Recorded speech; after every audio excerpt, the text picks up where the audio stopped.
World history. I'm gone again for cross country.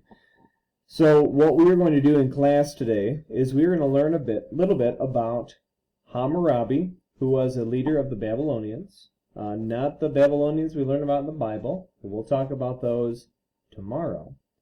But let's learn about Hammurabi and what's the big deal about this guy.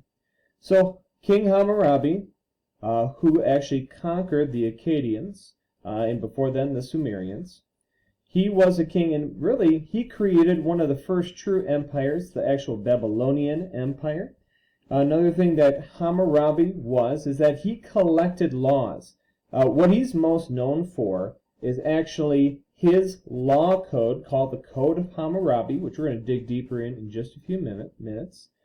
He also collected these from all the different city-states in his empire so that he could actually create the first true law codes. And another big thing that he was known for is also record keeping.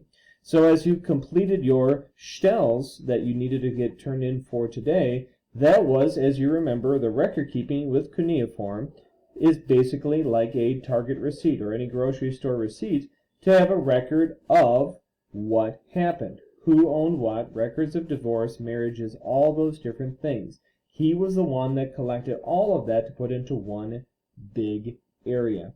So let's take a moment and let's watch this video clip about the Code of Hammurabi.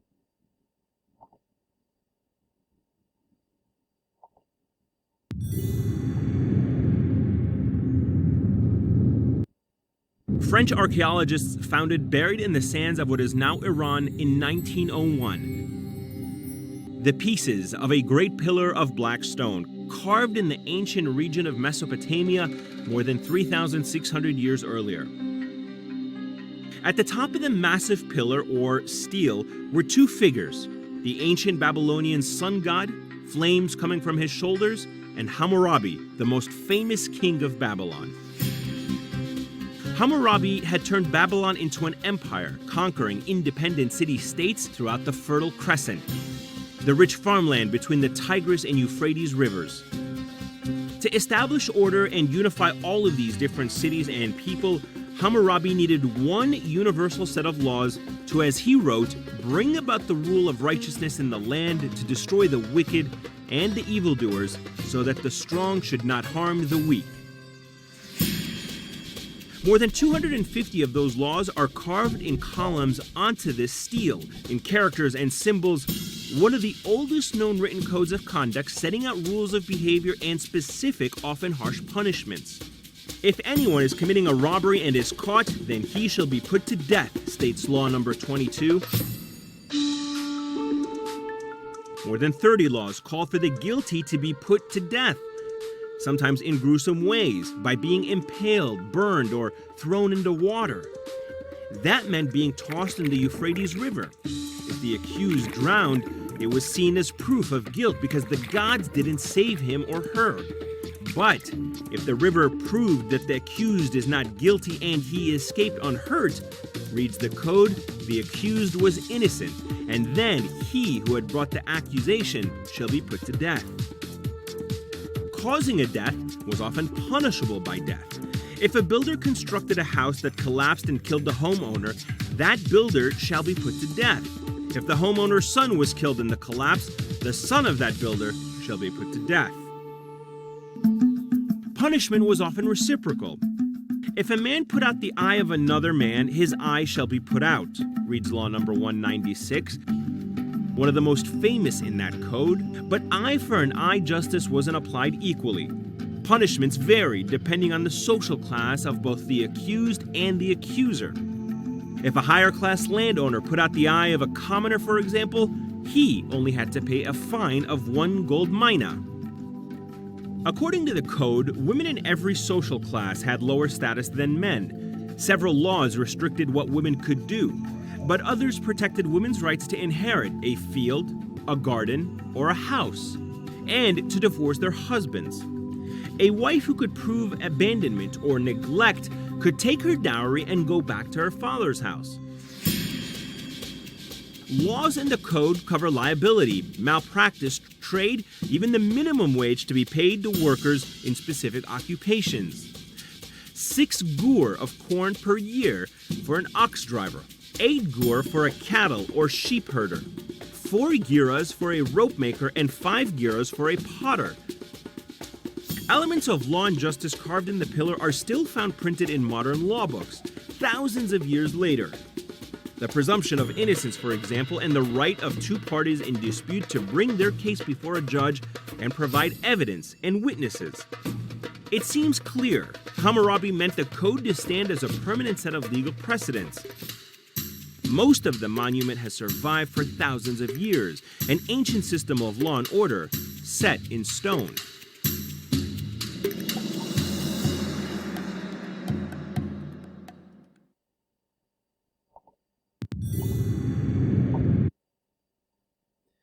And that's what you're going to see, especially with this type of law code. It's very, you studied a little bit so far, all of you 5th and 6th graders, about who God is, what His law includes, and we'll talk more about how these law codes also connect to the Bible. But it seems like, all right, well, it seems fair. If you take a person's eye out, you should have that eye removed. If you have a tooth knocked out, you should have a tooth removed. If a person kills a person, you should probably do the same. But today, it's really not that easy. And even back then, was something truly fair in how Hammurabi collected these laws, or was it actually cruel? So what I'd like you to do at this time, I'd like you to open up your books, please, to the following page.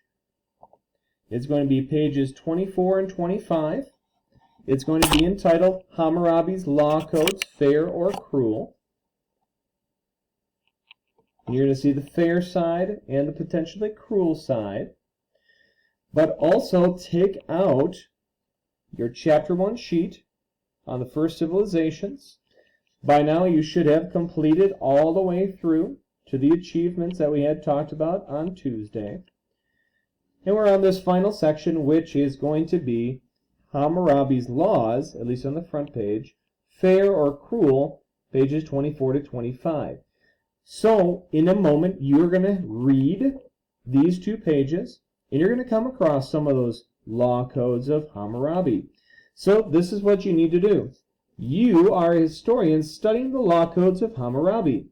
You are trying to understand if his law codes were fair or cruel. Let's complete the table below. So, in the table, which needs to be completed by tomorrow, which is Friday, write down 2 law codes that you believe are fair and 2 you believe are cruel. And you have plenty of space to be able to do that. So you need to write 2 that you believe are fair, 2 that you believe are cruel. Now, this part I also want you to include, because this is something you're going to share with your archaeological groups on Friday. Explain why the perspectives of others would view his laws differently from you. So you have to kind of think about the other perspectives. Why would people not believe that these 2 laws you thought were fair, that these laws you thought were cruel?